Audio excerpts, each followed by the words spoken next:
সে কবে দুনিয়াত আইতাম, কোন দিন যাইতাম, এগুলো আমরা অর্থ নেই। অসুস্থতা, অ্যাক্সিডেন্ট, বিপদ আপদ আমরা কাছে নেই। এগুলো এমনকি রিজেক, ইজ্জত, এগুলো আল্লাহর হাতে।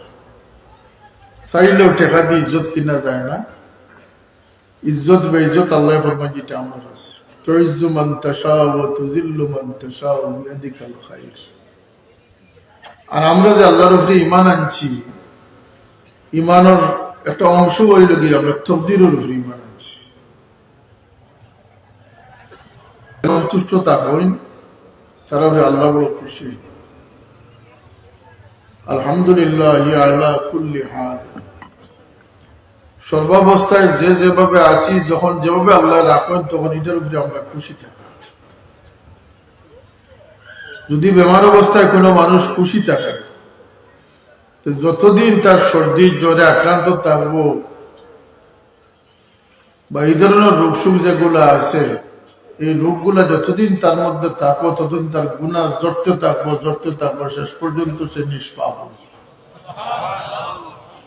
যদি হায়ুতাস না করে, হায়ুতাসটা কিন্তু ধৈর্যের বিপরীত, অধৈর্যতার পরিচয়। হায়ুতাসটা অধৈর্যতার পরিচয়। সব জীবজন্তুরে আল্লাহ তার লাভ ক্ষতি সিনাইয়া জানাইয়া দুনিয়া দিয়েছ, আর মানুষের আল্লাহ না জানলে অবস্থায় দুনিয়া দিয়েছেন। এই মানুষ সর্বতর মহতাজ।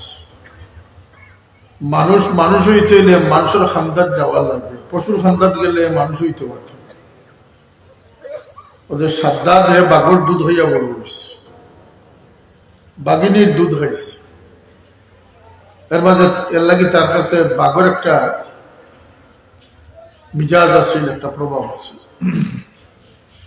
আগর জমানাত আরবের একটা প্রচলন আছিল যে খালা বেটিনটোর দুধ খাওয়াইতে মানুষ।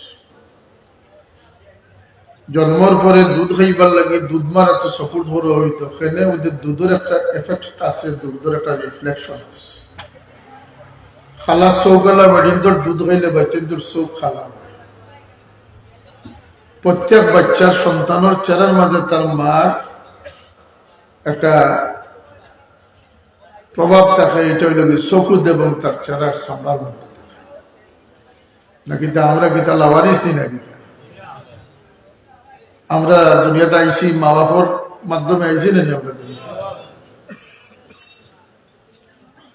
মানুষ সহবতর মহতাজ আছে। মানুষ বলতে হইলে মানুষের খান্দার থাকবে, আর যে জাত মানুষের খান্দার থাকবো হে ও জাত মানুষ করবে। ই তো আমরা জানি যে সহবতে সালেহ তুরা সালেহ কুনত, সহবতে তালেহ তুরা তালেহ কুনত। বালা মানুষের লগ ধরলে বালা বাজাইব, হ্যাঁ সুরস লগে সং ধরলে সুর বাজাইব। মিশা মাত্রা সুদকুরের লগ ধরলে সুদকুর হইব, দুনিয়াদারের লগ ধরলে দুনিয়াদার বনবা। কিন্তু সবচেয়ে বড় জিনিস হইল কি, যদি একটা দুগ্ধপোষ্য সন্তানরে কোনো এক জাতি থেকে আরো জাতি ট্রান্সফার করা হয়, মসজিদের মতল্লি সাহেবের ছেলেরে কি ইমাম সাহেবের ছেলেরে দিন নাগার করে দিলাই দিন, আর ইমাম সাহেবের ছেলের হইতো না, এখন নাগার ছেলে। যে পরিবারও যে খাদ্য সে বড় হইব, খাদ্য সে অভ্যস্ত হয়ে যাব, ও বাসা সে শিখবো। কথা ঠিক না? ঠিক না? এর লাগে সহবতের গুরুত্ব খুব বেশি।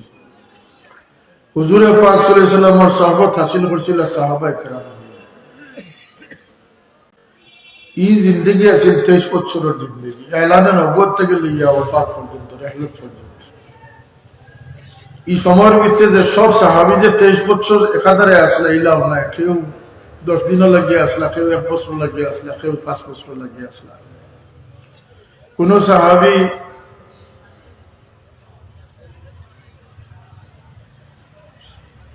হুদায়বিয়ার আগে ইসলাম কবুল করছেন, কোন সাহাবী হিজরতের আগে ইসলাম কবুল করছেন, কোন সাহাবী ফতে মক্কার আগে ইসলাম কবুল করছেন। ভিন্ন ভিন্ন দরজাও হাসিল হইছে। কিন্তু আল্লাহর নবীর সহবতর রিফ্লেকশন ওরকম আছিল, যারা আল্লাহর নবীর সহবত পাইছেন তারাও নুরানি মানুষ হয়েছে। কতটুকু নুরানি হয়েছে একটু চিন্তা করলে পাইলি বা, এরারে যারা দেখছেন তারাও নুরানি হয়েছে। খায়রুল কুরুনি কারনি সুম্মাল্লাযীনা ইয়ালুনাহুম সুম্মাল্লাযীনা ইয়ালুনাহুম। যে যুগ আল্লাহর নবীর দিকে যত নিকটবর্তী আছিল, আজকাল